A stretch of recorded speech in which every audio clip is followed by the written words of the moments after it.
سری اور جہری. سری نماز میں امام کی کوئی قرات مقتدیوں کے کانوں تک نہیں آئی اور جہری نماز میں امام کی قرات مقتدیوں کے کانوں تک آتی ہے.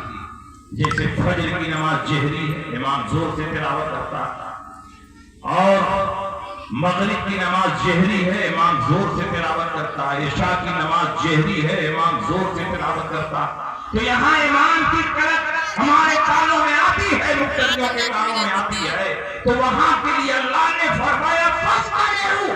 جب اس کی قرات تمہارے کانوں میں آ رہی ہے تو غور سے سنو، اور غور سے سننے کے لیے چپ رہنا لازم ہے. تو اسی میں چپ رہنے کا مفہوم بھی داخل ہے.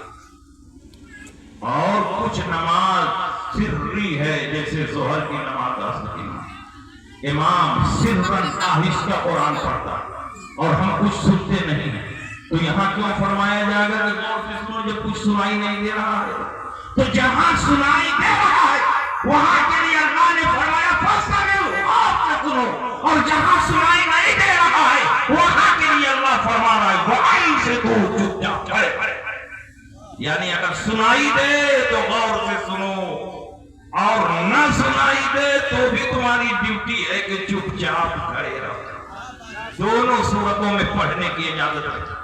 تو آپ نے کہا کہ حدیث میں ہے کہ سورہ فاتحہ کے بغیر نماز نہیں ہوگی. آپ نے حدیث پیش کی، اور اب ہم نے حدیث سے زیادہ طاقتور چیز پیش کی، قرآن پیش کر دی.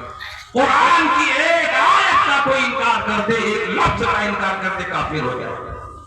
لیکن حدیث اگر ضمنی ہے تو اس کا انکار کرنے سے آدمی کافر نہیں ہوگا بلکہ گمراہ ہوگا. تو بتاؤ قرآن میں طاقت زیادہ ہے کہ حدیث میں طاقت زیادہ ہے؟ تم نے حدیث پیش کی اور ہم نے قرآن پیش کی، اور قرآن کا پاور اور قرآن کی طاقت حدیث رسول سے زیادہ. مگر الحمدللہ ہم قرآن اور حدیث میں جب ٹکراؤ ہوتا ہے تو ہم ایک کو پکڑ کر دوسرے کو چھوڑتے نہیں، کیونکہ ہم اہل قرآن نہیں ہیں کہ صرف قرآن پر عمل کریں، ہم اہل حدیث نہیں ہیں کہ صرف حدیث پر عمل کریں.